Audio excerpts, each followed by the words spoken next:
Ladies and gentlemen, today we have a fun and very classic TFL mashup. We've got two very different vehicles.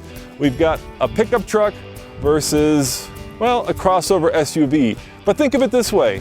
We've got the brutish American versus the refined Brit. And which one of these two is going to have an easier time going up Cliffhanger 2.0? Well, only one way to find out, and that is coming up right now on the Fast Lane Truck.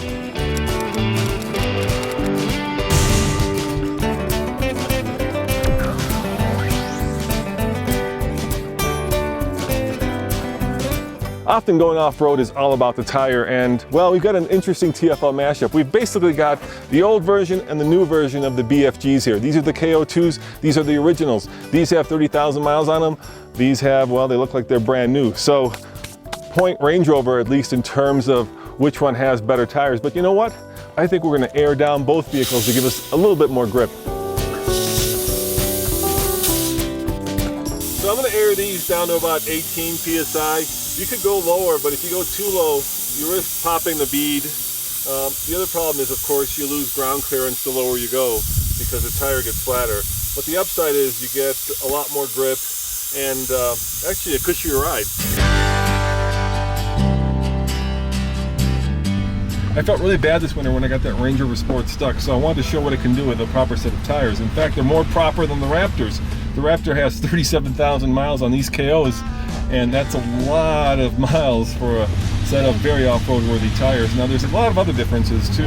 Obviously I've got a mechanically locking rear diff, which means it's always locked.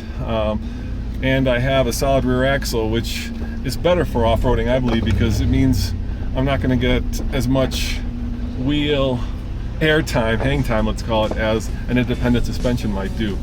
Now believe it or not, that Range Rover actually has a lot more horsepower than this American V8.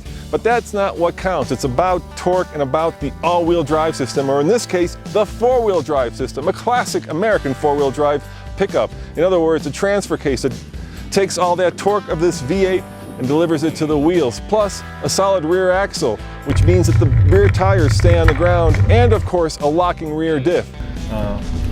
There are disadvantages. The Raptor's a lot longer, so the approach angle is probably similar, but the breakover angle, you know, the angle at which it teeter-totters, is a lot lower, so it can potentially get hung up a little bit more. But I do have more underbody cladding, which is good.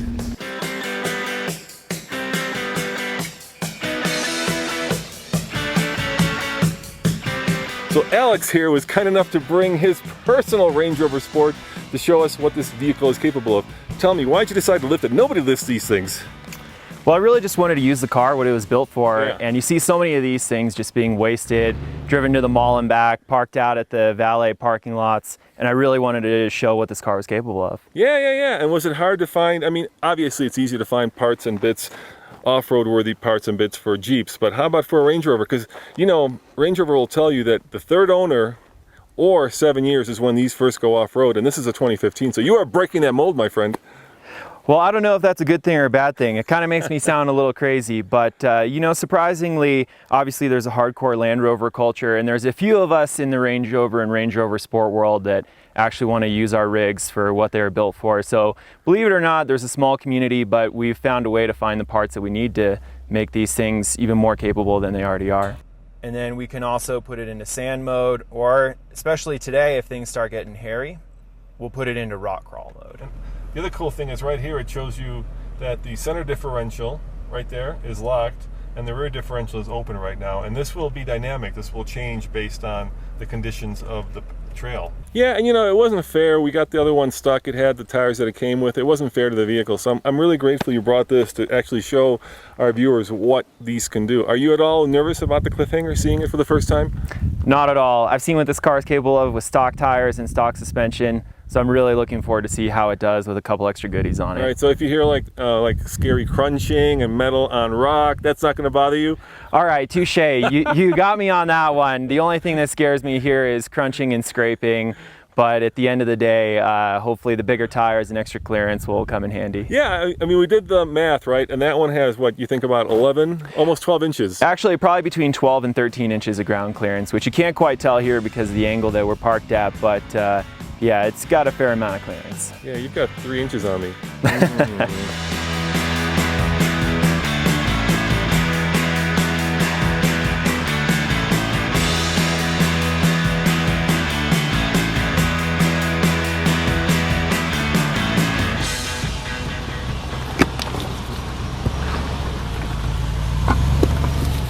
Alex, you made me look like a pro, man. That was easy. I'm watching this thing. You've got tons of ground clearance.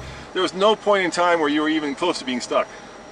Well, that's good to hear because these big rocks are definitely daunting in terms of, I see each one with a dollar sign on it, but at the end of the day, the car really did the work and made me look like a pro. Yeah, those air down KO2s are doing great, and the added lift is really paying benefits. This refined Brit actually brings a lot of tech to the table. Not only does it have an 1.5-inch lift and air suspension, which allows it to have more ground clearance than that Raptor, it also has a terrain management system that knows where to allocate power when the going gets rough, and it's going to get rough. Plus, it has a locking center differential and an electronic locking rear differential. So there's a lot of tech that's going on.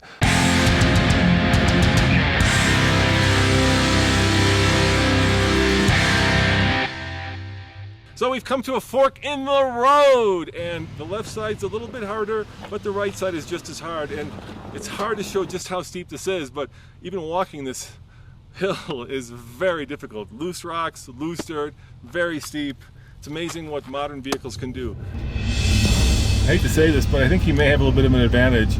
At 2 or 3 inches of extra ground clearance is huge. Oh, he's struggling a little bit too. There you go. Keep a little momentum up. You're gonna need momentum.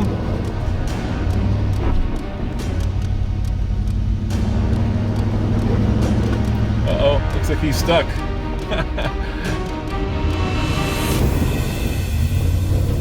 There he goes.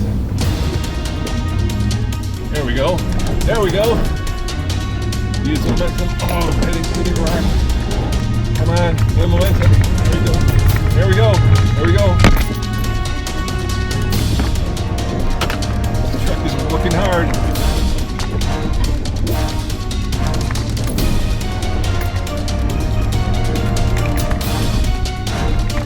Look, just a little bit of momentum carries the day. Air down, and I'm stuck. I'm gonna go get a little bit of momentum. Come on, Raptor, come on. Yeah, hit the bottom. But I made it.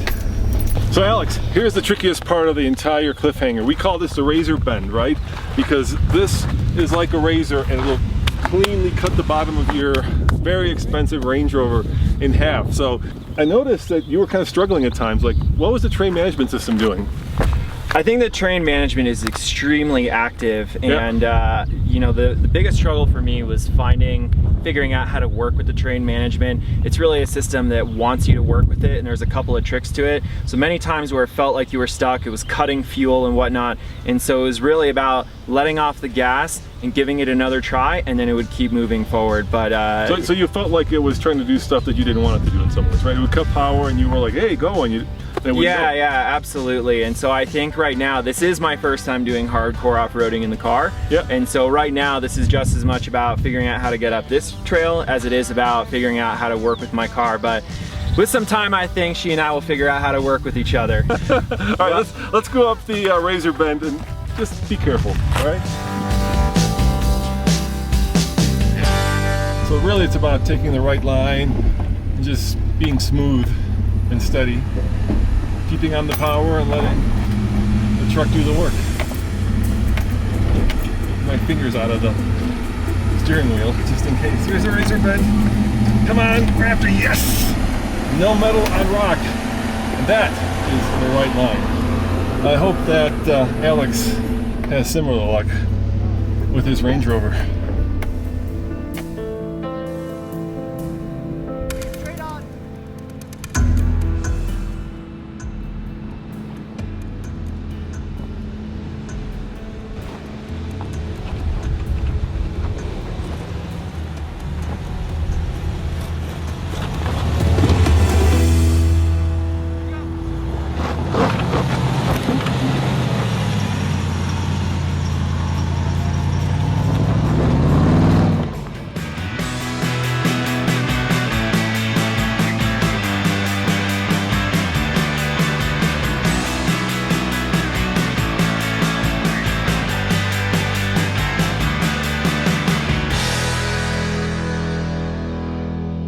British America or refined Britain.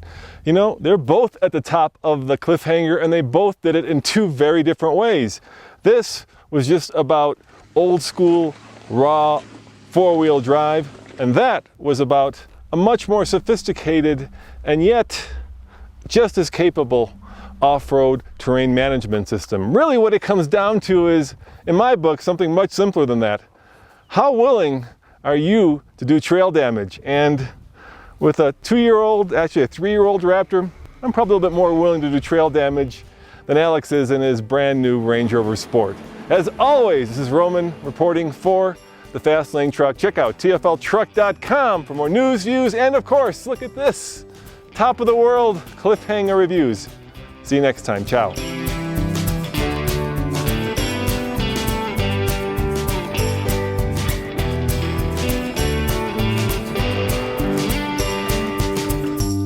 Welcome to about 2 miles above sea level, high in the Rocky Mountains of Colorado, and this is Cliffhanger 2.0, TFL's new test of ultimate off-road worthiness. Why is it so hard? Well, look at it for yourselves. It's steep, it's deep, it's loose, and it's rocky, and we're going to take some of the most off-road vehicles we can get our hands on up the Cliffhanger to see how capable they are. Check it out for yourself.